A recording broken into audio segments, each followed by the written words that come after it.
کرتے ہیں اللہ کے بابرکت نام سے جو بڑا مہربان اور نہایت رحم والا ہے۔ تمام تعریفیں میرے اللہ رب العزت کے لیے ہیں۔ السلام علیکم لسنرز، میں ہوں آپ لوگوں کی ہوسٹ نوشین، اور میں آپ سب کو اپنے چینل میں خوش آمدید کہتی ہوں۔ لسنرز کیسے ہیں آپ سب؟ اور میرے چینل کی خوفناک کہانیوں کو جو کہ لوگوں کی زندگیوں کی آپ بیتیاں ہیں ان کو کتنا پسند کرتے ہیں؟ اپنی رائے کا اظہار کمنٹ باکس میں ضرور کریں۔ آج آپ لوگوں کے لیے میں بہت زیادہ ڈراؤنی کہانیاں لے کر آئی ہوں جنہیں آپ لوگ پسند تو کریں گے لیکن ان سے ضرور کچھ نہ کچھ سیکھیں گے بھی۔ پڑھتے ہیں آج کی پہلی خوفناک کہانی کی طرف۔ یہ خوفناک کہانی میں سے شیئر کر رہے ہیں محمد آصف، سندھ سے ان کا تعلق ہے، اور وہ کہتے ہیں کہ آج آپ کے ساتھ میں اپنے ایک دوست عرفان کے بھائی کی زندگی میں پیش آنے والی ایک کہانی شیئر کرنا چاہتا ہوں۔ عرفان جو ہے وہ سکر کے ایک علاقہ لکھی غلام شاہ کا رہنے والا ہے۔ ان لوگوں کا جہاں پر گھر ہے، ان لوگوں کا گھر قبرستان کے بہت زیادہ پاس ہے، بلکہ یہ کہا جا سکتا ہے کہ ان کے گھر کے ساتھ ہی قبرستان ہے۔ عرفان کا بڑا بھائی رضوان جو کہ بہت زیادہ ضدی لڑکا تھا، ہر وقت اپنی منمانی کرنے والا، جتنا مرضی اس کو جس بات سے روک دیا جائے لیکن وہ وہی کام کرتا تھا جو اس کو اچھا لگتا تھا۔ وہ اکثر قبرستان میں بیٹھا رہتا تھا۔ گھر والے اکثر منع کرتے تھے کہ قبرستان میں مت جایا کرو، لیکن وہ ثواب کی نیت سے قبروں کے اوپر پانی ڈالا کرتا تھا اور نیم کے پتے توڑ توڑ کر قبروں کے اوپر رکھا کرتا تھا اور بہت زیادہ ٹائم قبرستان میں گزارا کرتا تھا۔ ایک دفعہ ایسا ہوا، رضوان نے وہاں سے ایک درخت کاٹا اور اس کی لکڑیاں کاٹ کر اپنے گھر لے آیا، اور گھر میں کسی کو بھی یہ بات نہیں بتائی کہ وہ قبرستان کے ایک درخت کی لکڑیاں کاٹ کر گھر لے آیا ہے۔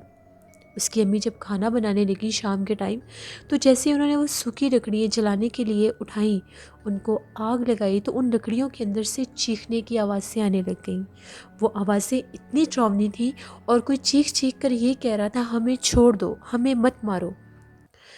جب رضوان کی امی نے یہ سارا ماجرا دیکھا، وہ بہت زیادہ ڈر گئیں اور گھبرا گئیں کہ یہ کیسے ممکن ہے، میں نے تو سوکھی لکڑیاں جلانے کے لیے چولہے میں رکھی ہیں، تو ان میں سے چیخوں کی آوازیں کیوں آ رہی ہیں، اور یہ کون ہے جو چیخ چیخ کر یہ کہہ رہا ہے ہمیں چھوڑ دو، ہمیں مت مارو، ہمیں مت جلاؤ۔ وہ ڈر گئیں اور پورے گھر والوں کو جمع کر لیا۔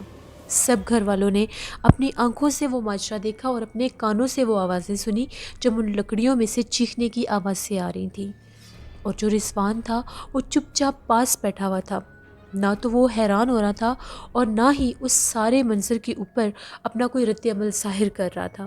تبھی اس کی امی کی نظر رضوان پر پڑی اور انہوں نے رضوان سے یہ پوچھا کہ تم یہ لکڑیاں کہاں سے کاٹ کر لائے ہو؟ جواب دو، تم بولتے کیوں نہیں ہو؟ پہلے تو وہ بالکل چپ ہو کر بیٹھا رہا اور ان کی کسی بات کا کوئی جواب نہیں دے رہا تھا۔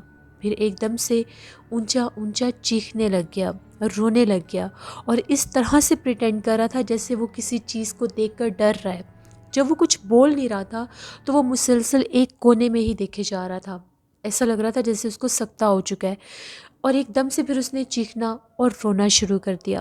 تو گھر والوں نے اس سے یہ پوچھا کہ تمہیں کیا ہوا ہے، تم کیوں چیخ رہے ہو؟ جس پر اس نے یہ جواب دیا کہ وہ سامنے ایک بہت زیادہ ڈراؤنی عورت کھڑی ہے، اس کا چہرہ بہت زیادہ ڈراؤنا ہے، اس کے بہت لمبے لمبے دانت ہیں اور بہت لمبے لمبے ناخن بھی ہیں، وہ مجھے اشارے کر کے اپنے پاس بلا رہی ہے اور یہ کہہ رہی ہے کہ میں تمہیں مار دوں گی، مجھے اس سے بچا لیں۔ وہ بالکل میرے سامنے کھڑی ہے، اس کا رنگ بھی بہت زیادہ کالا ہے، بہت زیادہ ڈر رہا تھا وہ۔ سب گھر والوں نے اس کونے کی طرف دیکھنا شروع کر دیا لیکن ان کو وہاں پر کچھ بھی نظر نہیں آ رہا تھا۔ رضوان کی امی سمجھ گئی کہ اس نے کوئی حرکت کی ہے قبرستان میں ایسی ویسے جس کی وجہ سے یہ سارا معاملہ ہوا ہے۔ خیر اس کے اوپر آیت الکرسی وغیرہ پڑھ کر پھونکا گیا تو کچھ وہ نارمل ہوا۔ جب شام ہوئی تو اسے پوچھا گیا کہ سچ بتاؤ تم یہ لکڑیاں کہاں سے لے کر آئے ہو؟ تو اس نے یہ بتایا کہ میں قبرستان میں ہی تھا تو وہاں پر میں نے ایک درخت دیکھا اور میں نے اس کو کاٹ دیا اور اس کی لکڑیاں بنا کر گھر لے آیا۔ سب بہت زیادہ پریشان ہوئے۔ جب شام کو رضوان کے ابو گھر آئے تو سب گھر والوں نے انہیں یہ بات بتائی۔ اس کی تب بھی حالت بہت زیادہ خراب تھی، اسے بہت سخت بخار ہو چکا تھا اور جب بھی اس کو تھوڑا سا بھی ہوش آتا تھا وہ چیخیں مارنے لگ جاتا تھا۔ پھر ان لوگوں نے ایک اللہ والے سے رابطہ کیا تو وہ جو اللہ والے تھے ان کا یہ کہنا تھا کہ اس لڑکے کو صبح فجر کے ٹائم میرے پاس لے کر آؤ۔ صبح فجر کا ٹائم ہوا تو عرفان اور اس کے ابو رضوان کو لے کر ان اللہ والے کے پاس گئے۔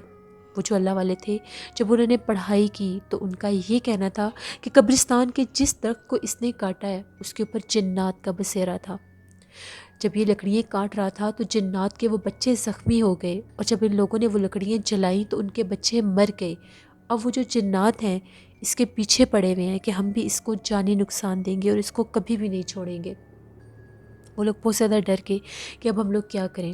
وہ جو اللہ والے تھے انہوں نے کچھ تعویذ دیے اور یہ کہا کہ 7 دن لگاتار آپ لوگوں نے آنا بھی ہے اور 7 دن آپ لوگوں نے ایک ہی کمرے میں رہنا ہے، کوئی بھی الگ نہ سوئے۔ اگر آپ لوگ اکیلے کوئی بھی ہوئے تو وہ آپ کو جانی نقصان دے دے گا۔ 7ویں دن آپ لوگوں نے دوبارہ میرے پاس آنا ہے۔ کسی طرح سے 5-6 دن تو گزر گئے، لیکن جب 7واں دن ہوا تو رضوان کی حالت بہت زیادہ خراب ہو گئی۔ وہ ایک دم سے اونچا اونچا رونے لگ گیا۔ وہ چیز اس کو بہت زیادہ ڈرا رہی تھی اور تنگ کر رہی تھی۔ پھر ان لوگوں نے فوراً سے ان سے رابطہ کیا، تو وہ جو اللہ والے تھے ان کا یہ کہنا تھا کہ آج رات کے لیے رضوان کو میرے پاس چھوڑ دو، میں خود اس چیز کو اس سے دور کرنے کی کوشش کروں گا۔ پھر رضوان کو وہ جو اللہ والے تھے ان کے پاس چھوڑا گیا۔ ساری رات انہوں نے عمل کیا، تو اگلے دن جب اس کے گھر والے وہاں پر پہنچے تو جو اللہ والے تھے ان کا یہ کہنا تھا کہ یہ جانی نقصان سے تو بچ گیا ہے، لیکن وہ جنات کبھی بھی اس کا پیچھا نہیں چھوڑیں گے۔ اگر میں نے زبردستی ان جنات کو اس سے پیچھے کرنے کی کوشش کی تو ہو سکتا ہے وہ اس کو جانی نقصان بھی دے دیں۔ اب وہ چیزیں اس کے ساتھ تو رہیں گی، وہ اس کو جان سے نہیں ماریں گی، نہ ہی کچھ اور نقصان دیں گی۔ تب سے لے کر آج تک وہ جنات، وہ غیر مرئی مخلوقات رضوان کے ساتھ ہیں۔ عرفان بتاتے ہیں نہ تو وہ جنات اس کی شادی ہونے دیتے ہیں اور نہ ہی اس کو کہیں جانے دیتے ہیں، وہ گھر میں ہی رہتا ہے، اور آج کے دن تک اس کی شادی بھی نہیں ہوئی، نہ ہی وہ جنات اس کی شادی ہونے دیتے ہیں۔ جب بھی اس کی شادی کی کوشش کی جاتی ہے تو اس کو نقصان ہونے شروع ہو جاتے ہیں، وہ جنات اس کو تکلیف دینا شروع کر دیتے ہیں، بیماری دینا شروع کر دیتے ہیں۔ یہ ایک سٹوری تھی جو آصف نے شیئر کی سندھ سے اپنے ایک دوست عرفان کے بھائی کی۔ بہت شکریہ آصف آپ کا۔ لسنرز، اللہ سے توبہ استغفار کرنی چاہیے، رحم مانگنا چاہیے۔ کبھی بھی کسی جگہ پر اگر آپ ہوں، خاص طور پر قبرستان میں ہوں، تو وہاں پر ایسا کوئی بھی کام نہ کریں جو آپ کو نقصان پہنچا دے۔ قبرستان میں جائیں، فاتح خوانی کریں اور گھر واپس آ جائیں۔ وہاں پر بہت زیادہ دیر رکنا بھی نہیں چاہیے، کیونکہ میں یہ نہیں کہتی کہ قبرستان جنات کا ٹھکانہ ہے یا وہاں پر ہوتے ہی جنات ہیں، ایسی کوئی بات نہیں ہے، لیکن وہ جگہ ایسی ہے، وہاں پر لوگ یہ کام کر دیتے ہیں جس کی وجہ سے ایسے کام ہونا شروع ہو جاتے ہیں، تو فوراً وہاں سے واپس آ جایا کریں۔ بڑھتے ہیں ایک اور خوفناک کہانی کی طرف۔ یہ خوفناک کہانی میرے ساتھ شیئر کر رہی ہیں پریانکا نائک۔ پریانکا نائک کہتی ہیں کہ میں ایک ٹیچر ہوں اور آپ کے ساتھ اپنے اسٹوڈنٹ کے فادر کی زندگی میں پیش آنے والی ایک کہانی شیئر کرنا چاہتی ہوں۔ میرے اسٹوڈنٹ نے میرے ساتھ یہ سٹوری شیئر کی ہے۔ اس کے جو فادر تھے وہ ڈور ٹو ڈور جا کے چیزیں سپلائی کیا کرتے تھے، سیل آؤٹ کیا کرتے تھے۔ تو ایک دفعہ ایسا ہوا، وہ شہر سے دور ایک علاقے میں گئے ہوئے تھے اپنے ایک دوست کے ساتھ چیزیں سپلائی کرنے۔ وہ علاقہ کافی زیادہ دور تھا۔ جب وہ لوگ وہاں سے واپس آ رہے تھے تو ان لوگوں کو واپس آتے آتے رات ہو گئی۔ وہ لوگ بتاتے ہیں ہم لوگ ایک ویران راستے سے گزر رہے تھے، ایک دم ہم لوگوں نے دیکھا سڑک کے درمیان میں بہت بڑا کوئی جانور کھڑا ہوا ہے۔ ہم لوگ کافی زیادہ ڈر گئے کہ یہ کون سا جانور ہے جو اس طرح سے سڑک کے درمیان میں کھڑا ہوا ہے۔ ہم لوگ اس کو اپنی گاڑی کی لائٹ میں دیکھ سکتے تھے۔ ہم لوگ اس سے تھوڑا ہی دور تھے، ہم لوگوں نے گاڑی جب کھڑی کی تو ہم لوگ دیکھ رہے تھے اس کے بہت بڑے بڑے سینگ تھے، بہت سرخ لال آنکھیں تھیں، اور وہ ہم لوگوں کی گاڑی کی طرف ہی دیکھ رہا تھا۔ اتنا عجیب جانور ہم لوگوں نے زندگی میں نہیں دیکھا۔ اس کا بہت بڑا فیس تھا، پتہ نہیں وہ کون سا جانور تھا۔ ہم لوگوں نے کافی زیادہ ہارن کیے کہ شاید وہ وہاں سے ڈر کے چلا جائے، لیکن نہ تو وہ ڈر رہا تھا اور نہ ہی ہم لوگوں کو راستہ دے رہا تھا۔ جیسے ہی ہم لوگوں نے گاڑی تھوڑی سی اور آگے کی تو وہ تیزی کے ساتھ بھاگتا ہوا ہم لوگوں کی گاڑی کے پاس آیا، اور اس نے اپنے جو سینگ تھے ہم لوگوں کی گاڑی پر اتنی زور سے مارے کہ ہم لوگوں کی جو گاڑی تھی وہ پلٹتی ہوئی کھیتوں میں جا کر گری۔ ہم لوگوں کو بہت زیادہ چوٹ لگی۔ تبھی وہ جو جانور تھا بہت زیادہ ڈراؤنی آوازیں نکالنے لگا اور وہاں سے غائب ہو گیا۔ اب ہم لوگوں میں تو اتنی ہمت نہیں تھی کہ ہم لوگ اس گاڑی کو دوبارہ ڈرائیو کر سکتے یا وہاں سے باہر نکل سکتے۔ صبح ہوئی تو لوگوں نے جب وہاں پر دیکھا تو گاڑی الٹی تھی، گاڑی کو سیدھا کیا گیا، ان لوگوں کو باہر نکالا گیا، ان کی مرہم پٹی کی گئی اور ان سے پوچھا گیا کہ تم لوگ کون ہو اور کہاں سے آئے ہو، جس پر ان لوگوں نے وہ ساری بات بتائی۔ ان لوگوں کے پاس ایک تعویذ بھی تھا جس کی وجہ سے وہ لوگ بچ گئے۔ وہاں کے لوگوں کا یہ کہنا تھا کہ یہ جو روڈ ہے یہاں پر بدروحوں کا بسیرا ہے، یہاں پر ایسے جنات ہیں جو شام ہوتے ہی انسانوں کو نقصان دیتے ہیں، یہاں پر بہت سے لوگوں کا جانی نقصان بھی ہوتا ہے، تم لوگ اس لیے بچ گئے ہو کہ تم لوگوں کے پاس شاید کوئی تعویذ وغیرہ تھا۔ پھر ان لوگوں کو واپس ان کے گھر تک بھجوایا گیا۔ وہ لوگ خود جو گاؤں کے لوگ تھے ان کی مدد سے وہ لوگ گھر واپس آئے۔ یہ ایک سٹوری تھی جو پریانکا نائک نے شیئر کی، جو ان کے اسٹوڈنٹ کے فادر کی زندگی کی ایک سٹوری تھی۔ بہت شکریہ پریانکا آپ کا۔ لسنرز، جو بھی آسیب زدہ راستے ہوتے ہیں وہاں پر جنات کا بسیرا ہوتا ہے، اور ان کے پرسرار ہونے کے پیچھے، ان کے ویران ہونے کے پیچھے بھی یہی وجوہات ہوتی ہیں کہ جب بھی کسی کی زندگی میں ایسا کوئی حادثہ ہوتا ہے تو پھر وہ بات آگے تک لوگوں تک پہنچتی ہے، جس کے بعد وہ جگہ ویران ہو جاتی ہیں۔ پھر شام ہوتے اگر ان راستوں سے کوئی گزرے تو ان کے ساتھ ایسے معاملات ہو جاتے ہیں۔ جب بھی کسی سنسان ویران راستے سے گزر رہے ہوں تو اس وقت ذکر اذکار کرتے رہا کریں کہ اگر اس روڈ پر، اس جگہ پر کچھ ایسا ہو بھی صحیح تو وہ آپ لوگوں کو جانی نقصان نہ پہنچا سکے۔ بڑھتے ہیں ایک اور خوفناک کہانی کی طرف۔ یہ خوفناک کہانی وقاص احمد شیئر کر رہے ہیں مانچسٹر سے۔ وقاص کہتے ہیں، آج آپ کے ساتھ میں اسلام آباد کی کچھ لڑکیوں کی کہانی شیئر کرنا چاہتا ہوں جو کہ یونیورسٹی کی اسٹوڈنٹس تھیں، اور وہ کہتی ہیں کہ ایک دفعہ ایسا ہوا، ہم لوگوں کے ٹیچر تھے، ان کی بیٹی کی شادی تھی، تو ہم لوگ بھی اس فنکشن میں انوائٹڈ تھے۔ یونیورسٹی کے اور بھی بہت سے اسٹوڈنٹس اور ٹیچرز بھی انوائٹڈ تھے۔ ہم لوگ چاروں فرینڈس مل کے ان کی بیٹی کی شادی میں چلی گئیں۔ سردی کا موسم تھا اور ان کا گھر جو تھا وہ یونیورسٹی سے کافی زیادہ دور تھا۔ ہم لوگوں نے وہاں پر فنکشن اٹینڈ کیا، تقریباً 11 ساڑھے 11 بجے کا ٹائم تھا، تو ہم لوگوں نے ان سے اجازت لی اور واپس آنے لگے۔ ہم لوگ جب وہاں سے باہر نکلے تو موسم بھی کافی زیادہ خراب تھا اور ٹھنڈ بھی بہت زیادہ تھی، تو ہم لوگوں نے ڈرائیور سے یہ کہا کہ کوئی شارٹ کٹ راستہ ہو تو اس طرف سے چلتے ہیں، کیونکہ واپسی پر ہم لوگوں کو کافی زیادہ دیر ہو جائے گی۔ ہم لوگ تھکے ہوئے بھی تھے اور ٹھنڈ بھی بہت زیادہ تھی، تو ڈرائیور نے ایک ایسا راستہ اختیار کیا جو بالکل سنسان سا تھا۔ وہ ایک بہت لمبا سا روڈ تھا اور اس کے سراؤنڈنگ میں کوئی گھر بھی نہیں تھا۔ ایسا لگتا تھا کہ جیسے کسی ویرانے میں ایک سڑک بنی گئی ہو۔ ہم لوگ اس روڈ پر جا رہے تھے، وہاں پر اسٹریٹ لائٹس بھی تھیں۔ جب ہم لوگ وہاں پر بالکل اس روڈ کے سینٹر میں پہنچے تو ہم لوگوں کو ایسا محسوس ہوا کہ جیسے روڈ سائڈ پر کوئی کھڑا ہوا ہے۔ جب ہم لوگوں نے غور کیا تو وہاں پر ایک برقع پوش عورت کھڑی تھی جو ہاتھ سے اشارہ کر رہی تھی ہم لوگوں کو رکنے کے لیے۔ وہ اس طرح سے اشارہ کر رہی تھی جیسے وہ لفٹ مانگ رہی ہے۔ ہم لوگ جب اس کے پاس پہنچے تو ہم لوگ بڑے حیران ہوئے کہ اس ویرانے میں ایک اکیلی عورت اتنی رات کو کیا کر رہی ہے۔ ہم لوگوں نے اس سے پوچھا کہ آپ کون ہیں اور یہاں پر کیوں کھڑی ہیں، جس پر اس نے یہ کہا کہ میں اپنے ریلیٹیوز کے پاس گئی تھی، شام ہو گئی اور میں راستہ بھول گئی ہوں، میری مدد کر دیں، میرا گھر پاس ہی ہے، مجھے بھی اپنی گاڑی میں بٹھا لیں۔ ہم لوگوں نے دیکھا رات کا ٹائم ہے اور یہ بھی ایک عورت ہے، تو ہم لوگ اس کی مدد کر دیتے ہیں۔ وہ جو تھی ہم لوگوں کے ساتھ پچھلی سیٹ پر بیٹھ گئی۔ جیسے وہ عورت ہم لوگوں کے ساتھ پچھلی سیٹ پر بیٹھی، اس کے پاس سے بہت زیادہ عجیب قسم کی اسمیل آ رہی تھی۔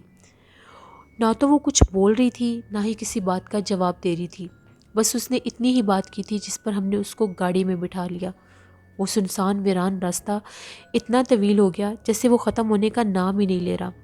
ایک دم سے اس عورت نے عجیب و غریب طرح سے سانس لینا شروع کر دیا۔ اس کی سانس کی آواز ایسے تھی جیسے وہ ہررا رہی ہے۔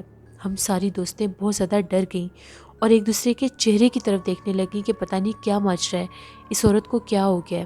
تبھی ایک طرف ہم لوگوں نے دیکھا جیسے دور سے کوئی کنواں ہوتا ہے۔ جیسے ہی ہم لوگ اس کنویں کے پاس پہنچنے لگے، اس عورت نے بہت زیادہ ڈراؤنی اور کرخت آواز میں یہ کہا کہ مجھے یہاں پر اتار دو۔ وہ اتنا اونچا بولی کہ ہم لوگوں کی چیخیں نکل گئیں۔ فوراً سے ہم لوگوں نے جب گاڑی کھڑی کی تو وہ گاڑی کو کھول کر فوراً سے باہر نکل گئی۔ ہم لوگوں نے اسی ٹائم آیت الکرسی اور درود پاک پڑھنا شروع کر دیا۔ جب وہ باہر نکلی تو بڑے عجیب انداز میں بھاگتی ہوئی کنویں کی طرف چلی گئی۔ اس کے ہاتھ پاؤں بھی الٹے تھے اور اس کنویں کے پاس جا کر وہ جو عورت تھی وہ غائب ہو گئی۔ جب ہم لوگوں نے اپنی آنکھوں سے یہ منظر دیکھا ہم لوگ بہت زیادہ خوفزدہ ہوئے۔ ہم لوگوں نے تیزی کے ساتھ اس روڈ کو کراس کیا۔ وہ روڈ اتنا بڑا تھا نہیں جتنا اس عورت کی وجہ سے ہم لوگوں کو وہ بڑا لگ رہا تھا۔ جب ہم لوگ واپس آئے تو ہم لوگوں کو بہت سا بخار ہو گیا۔ ہم لوگوں نے یہ بات اپنے اپنے گھر والوں کے ساتھ بھی شیئر کی تو سب کا یہی کہنا تھا کہ وہ کوئی انسان نہیں تھی، وہ کوئی چڑیل آفت تھی جو انسانی روپ میں وہاں پر موجود تھی۔ ہم لوگوں کی قسمت اچھی تھی کہ ہم لوگ زیادہ تھے، شاید اس لیے ہم لوگ بچ گئے، ورنہ پتہ نہیں شاید وہ ہم لوگوں کو بھی جانی نقصان پہنچا دیتی۔ یہ ایک سٹوری تھی جو وقاص احمد نے شیئر کی۔ بہت شکریہ وقاص احمد آپ کا۔ بڑھتے ہیں ایک اور خوفناک کہانی کی طرف۔ یہ خوفناک کہانی علی شیئر کر رہے ہیں فیصل آباد سے۔ علی کہتے ہیں کہ آج آپ کے ساتھ میں اپنے دوست شاہ زیب کی زندگی میں پیش آنے والی ایک بہت ڈراؤنی کہانی شیئر کرنا چاہتا ہوں۔ آج سے 7 سال پہلے کی بات ہے۔ ہم لوگ اکٹھے ایک کالج میں ہی پڑھا کرتے تھے۔ شاہ زیب جو تھا وہ کسی دوسرے شہر سے تھا، یہاں پر وہ ہاسٹل میں رہتا تھا۔ جب بھی ہم لوگ کالج کے بعد جانے لگتے تھے تو وہ جا کر اس کے ہاسٹل کے پاس ہی ایک درخت ہوتا تھا، وہاں پر بیٹھ جایا کرتا تھا۔ ہم لوگ بڑے حیران ہوتے تھے اور اکثر اس کا مذاق بناتے تھے کہ چھٹی کے بعد بھی تم جا کر آرام نہیں کرتے، اس درخت کے نیچے بیٹھ جاتے ہو۔ کسی بات کا کوئی جواب نہیں دیتا تھا اور گھنٹوں وہاں پر بیٹھا رہتا تھا۔ ایک دفعہ میں بھی شاہ زیب کے ساتھ بیٹھا ہوا تھا تو میں نے اسے یہ کہا کہ تم یہاں پر کیوں بیٹھتی ہو آ کر؟ جب کہ چھٹی ہو جاتی ہے تو تمہیں ہاسٹل میں جانا چاہیے، کھانا کھایا کرو اور کچھ دیر ریسٹ کیا کرو۔ جس پر وہ یہ کہتا تھا کہ اگر میں اس درخت کے نیچے نہ بیٹھوں تو مجھے سکون ہی نہیں ملتا، مجھے ایسا لگتا ہے یہاں پر کوئی میری باتیں سنتا ہے، یہاں پر کوئی میری باتوں کے جواب دیتا ہے۔ میں اس کا مذاق بنانے لگ گیا۔ میں اس کو یہ کہہ رہا تھا کہ تم پاگل ہو گئے ہو، ایک درخت کیسے تمہاری باتیں سن سکتا ہے اور کیسے تمہاری باتوں کا جواب دے سکتا ہے؟ اس کی عجیب سی حالت ہوتی جا رہی تھی۔ میں وہاں سے گھر واپس آ گیا۔ اب دن بدن اس کی بہت زیادہ حرکتیں چینج ہونے لگ گئیں۔ وہ کلاس میں بھی چپ چاپ بیٹھا رہتا تھا اور اگر وہ ایک طرف دیکھتا تھا تو دیکھتا ہی رہتا تھا اور کبھی کسی کونے کی طرف دیکھ کر ہنستا رہتا تھا۔ عجیب و غریب وہ حرکتیں کرنے لگ گیا۔ ایک دفعہ ایسا ہوا اس نے 2-3 پیریڈ بھی نہیں لیے اور وہ جب چھٹی ہوئی تو میں باہر نکلا اور میں نے دیکھا کہ وہ اسی درخت کے نیچے بیٹھ کر کسی سے باتیں کر رہا تھا، لیکن وہ کس سے باتیں کر رہا تھا مجھے وہ کوئی بھی نظر نہیں آ رہا تھا۔ مجھے ایسا لگا کہ شاید یہ عجیب و غریب ہی ہو گیا ہے، پتہ نہیں اس کو کیا ماجرا اس کے ساتھ بنا ہے، کیا معاملہ ہے، یہ کس سے باتیں کر رہا ہے۔ میں اس کے پاس گیا تو وہ باقاعدہ کسی کو دیکھ کر باتیں کر رہا تھا اور ایسا لگ رہا تھا کہ جیسے اس کے ساتھ کوئی بیٹھا ہوا ہے، شاید کوئی اس کو ہی نظر آ رہا تھا۔ میں وہاں پر بیٹھنے لگا تو اس نے مجھے یہ کہا یہاں پر مت بیٹھو، یہاں پر وہ بیٹھا ہے۔ مجھے بہت حیرانگی ہوئی کہ وہ کون بیٹھا ہے، کس کی بات یہ کر رہا ہے۔ میں وہاں پر جب بیٹھنے لگا تو مجھے کسی نے بہت زور سے تھپڑ مارا کہ میں دور جا کر گرا۔ میں بہت زیادہ ڈر گیا۔ وہ اس وقت شاہ زیب مجھ سے دور تھا، وہ مجھے تھپڑ نہیں مار سکتا تھا۔ وہ تھپڑ مجھے ایسی جگہ سے کسی نے مارا جہاں پر میں بیٹھنے لگا تھا، جہاں پر وہ کہہ رہا تھا کہ یہاں پر کوئی بیٹھا ہوا ہے۔ میں ایک دم سے چونک پڑا اور میں بہت حیران ہوا۔ شاہ زیب بھی جو تھا وہ عجیب و غریب انداز سے ہنسنے لگ گیا اور وہ یہ کہہ رہا تھا کہ میں نے تو اس کو منع کیا تھا، اس نے پھر بھی میری بات نہیں مانی۔ میں ڈر گیا اور وہاں سے فوراً واپس آ گیا۔ میں نے یہ بات اپنے دوسرے دوستوں کے ساتھ بھی شیئر کی۔ ان سب کا بھی یہ کہنا تھا کہ ہمیں کچھ پتہ نہیں اس کو کیا ہو گیا ہے۔ ہم لوگوں نے اس کا جو روم میٹ تھا اس سے بھی بات کی۔ اس کا یہ کہنا تھا کہ یہ رات کے ٹائم بھی اکثر ہاسٹل سے غائب ہوتا ہے، جبکہ ہاسٹل کا گیٹ بھی بند ہوتا ہے اور صبح یہ واپس اپنے بیڈ پر بھی ہوتا ہے۔ اکثر میں نے اس کو دیکھا ہے یہ اسی درخت کے نیچے رات کے ٹائم بھی بیٹھا ہوتا ہے۔ خیر یہ بات کافی زیادہ سیریس ہوتی جا رہی تھی۔ ہم لوگوں نے اس کے گھر بھی کانٹیکٹ کرنے کی کوشش کی۔ اس کے فادر آئے، ان کو بھی یہ ساری بات بتائی۔ وہ اس حد تک ضدی ہو گیا تھا، وہ یہ کہتا تھا کہ میں نے یہاں سے نہیں جانا، یہاں اس درخت کے پاس میرے کچھ دوست ہیں، اور ان کے بڑے عجیب و غریب نام بھی بتاتا تھا۔ اس کے جو ابو تھے وہ بہت زیادہ پریشان تھے۔ انہوں نے یہ بات کسی صاحب علم ہستی سے شیئر کی تو ان کا یہ کہنا تھا کہ آپ کے بیٹے کے اوپر جنات کا سایہ ہو چکا ہے۔ جس درخت کے نیچے وہ بیٹھتا تھا وہ درخت آج سیب زدہ تھا اور اس کی دوستی ان جنات کے ساتھ ہو چکی ہے۔ آپ جو مرضی کر لیں وہ وہاں سے نہیں آئے گا۔ خیر بڑی مشکل کے ساتھ اس کے ابو جو تھے وہاں سے ایک تعویذ لے کر آئے اور اس کو یہ کہا کہ اپنے گلے میں یہ تعویذ پہن لو، یہ تمہاری پڑھائی کے لیے ہے۔ جب اس نے وہ تعویذ گلے میں پہنا تو ایک دم سے وہ چیخنے لگ گیا اور تعویذ اتار کر اس نے دور پھینک دیا اور یہ کہا کہ میں نے یہ تعویذ نہیں پہننا، اگر میں یہ تعویذ پہنوں گا تو میرے دوست میرے سے ملنے نہیں آئیں گے۔ اس چیز کا اس حد تک اس پر اثر ہو چکا تھا کہ وہ اپنا ذہنی توازن بھی کھوتا جا رہا تھا، کلاس میں بھی آنا بند ہو گیا تھا، ہاسٹل میں وہ ویسے نہیں جاتا تھا، دن رات وہ اسی درخت کے نیچے بیٹھا رہتا تھا۔ اس کے گھر والے بھی بہت زیادہ پریشان تھے کہ ہم کس طرح سے اس کو سنبھالیں یا اس کو یہاں سے لے کر جائیں۔ پھر ان لوگوں نے بڑی کوشش کی، ایک اللہ والے تھے، ان کو وہ وہاں پر باقاعدہ لے کر آئے۔ جب وہ اللہ والے وہاں پر آئے، انہوں نے کچھ پڑھائی کی تو وہ جو جنات تھے شاہ زیب پر حاضر ہو گئے اور اس کے جسم میں باقاعدہ بولنے لگ گئے اور یہ کہہ رہے تھے کہ اگر تم لوگ ہمارے دوست کو ہم لوگوں سے دور کرو گے تو ہم اس کو بھی مار دیں گے اور تم لوگوں کو بھی مار دیں گے۔ یہ ہم لوگوں کا دوست ہے، ہم لوگ اس کے ساتھ رہتے ہیں، ہم لوگ اسے اپنے ساتھ لے جائیں گے۔ بہت عجیب و غریب باتیں کرنی شروع کر دیں۔ پھر وہ جو پیر صاحب تھے ان کا یہ کہنا تھا کہ مجھے یہاں پر 3 دن پڑھائی کرنی ہوگی۔ اتنا ان جنات کا شاہ زیب پر اثر ہو چکا تھا کہ وہ کھانا پینا بھی بھول گیا تھا۔ وہ یہ کہتا تھا میں ان کے ساتھ ہی کھا لیتا ہوں۔ وہ کیا کھاتا تھا کسی کو کچھ پتہ نہیں، وہ کیا کرتا تھا کسی کو کچھ پتہ نہیں۔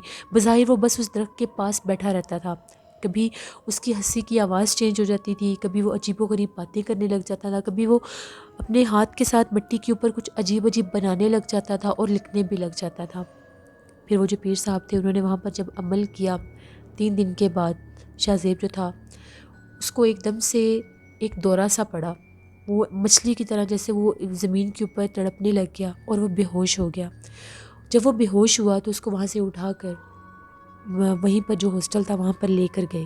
اس کے بعد اس کے گلے میں تعویذ ڈالے گئے اور وہ جو درخت تھا اس درخت کے چاروں طرف ان پیر صاحب نے کچھ کیل لگا دیے اور وہاں پر حصار کر دیا کہ وہ جو جنات تھے اس درخت سے باہر نہ نکل سکیں۔ شاہ زیب جو تھا وہ 2 دن بے ہوش رہا۔ 2 دن کے بعد جب اس کو ہوش آیا تو وہ ایسے تھا جیسے اس کو کسی بات کا پتہ ہی نہیں ہے، وہ بہت بکھلایا ہوا تھا اور اس طرح سے بیہیو کر رہا تھا جیسے وہ کچھ جانتا ہی نہیں ہے۔ جب اسے ساری باتیں پوچھی گئیں تو وہ یہ کہتا تھا کہ مجھے کچھ پتہ نہیں ہے، بس مجھے یہ پتا تھا کہ جب میں اس درخت کے نیچے جا کر بیٹھتا تھا تو شروع میں مجھے اس درخت کے پاس سے بہت زیادہ خوشبو آتی تھی۔ پھر 1 سے 2 دفعہ میں نے وہاں پر ایک لڑکے کو دیکھا، وہ لڑکا میرا دوست بن گیا۔ میں جب بھی اس درخت کے پاس جا کر بیٹھتا تھا وہ ایک دم سے اس درخت کے پاس سے میرے ساتھ آ کر بیٹھ جاتا تھا اور وہ مجھے اپنے ساتھ عجیب و غریب جگہوں پر بھی لے کر جاتا تھا۔ اس نے میرے اوپر ایک ایسا اثر کر دیا تھا کہ میں چاہ کر بھی اس سے دور نہیں ہو سکتا تھا۔ وہ مجھے اکثر نظر آتا تھا، جب میں اس سے دور ہونے کی بات کرتا تھا تو وہ مجھے بہت زیادہ ڈراؤنے چہرے بنا کر دکھاتا تھا، میں ڈر جاتا تھا اور وہ مجھے یہ کہتا تھا اگر تم مجھ سے دور ہوئے تو میں تمہیں بھی مار دوں گا اور تمہارے گھر والوں کو بھی مار دوں گا۔ اس ڈر کی وجہ سے میں کسی کو کوئی بات نہیں بتاتا تھا۔ پھر ہمارے دوست کا کافی عرصہ وہ جو پیر صاحب تھے انہوں نے علاج کیا، اس کے بعد وہ نارمل ہو گیا۔ پھر اس نے اس کالج میں پڑھنا بھی چھوڑ دیا، وہ اتنا خوفزدہ ہو گیا تھا، واپس اپنے شہر چلا گیا۔ یہ میرے دوست کی ایک کہانی تھی جو میں نے آپ کے ساتھ شیئر کی۔ بہت شکریہ علی آپ کا، اللہ آپ سب کا، ہم سب کا حامی و ناصر ہو اور ہمیں اپنے حفظ و ایمان میں رکھے۔ اس لیے کسی بھی جگہ پر کچھ ایسی فیلنگز ہوں، کوئی خوشبو ہو یا کوئی ایسا انسان آپ کے ساتھ آ کر بیٹھے بات کرنا چاہے کسی ویرانے سے، تو ضروری نہیں ہوتا کہ وہ انسان ہی ہو۔ آیت الکرسی پڑھ کر حصار کر کے تب کسی کے ساتھ مخاطب ہوا کریں۔ یہ تھی آج کی خوفناک کہانی ہے۔ اپنا فیڈ بیک مجھے ضرور دیں، آپ لوگوں کو کیسی لگی۔ آپ لوگ بھی اپنی خوفناک کہانیاں شیئر کر سکتے ہیں ڈسکرپشن باکس میں دیے گئے ای میل آئی ڈی nosheenwir57@gmail.com پر۔ اس کے علاوہ آپ لوگ مجھے کمنٹ باکس میں بھی سٹوری شیئر کر سکتے ہیں۔ بہت سے لوگ پوچھتے ہیں سٹوری شیئر کرنے کا کیا میتھڈ ہے، تو میں بار بار آپ لوگوں کے لیے اسی لیے ریپیٹ کرتی ہوں، آپ لوگ کمنٹ باکس میں سٹوری شیئر کر سکتے ہیں یا مجھے ای میل کر سکتے ہیں۔ اس کے علاوہ میرا Facebook ID Nosheen work ہے، میسنجر میں بھی شیئر کر سکتے ہیں۔ نوشین وائس آفیشیل پر ولاگ انشاءاللہ جلدی پوسٹ ہوگا۔ لیلا وائس آفیشیل کو بھی جا کر سبسکرائب کریں، میری سسٹر کا ہارر سٹوری چینل ہے۔ اپنا بہت سا خیال رکھیے گا، کل آپ لوگوں کے ساتھ پھر ملاقات ہوگی کسی نئی خوفناک کہانی میں۔ جہاں رہیں خوش رہیں۔ Thank you for watching, stay blessed, اللہ نگہبان۔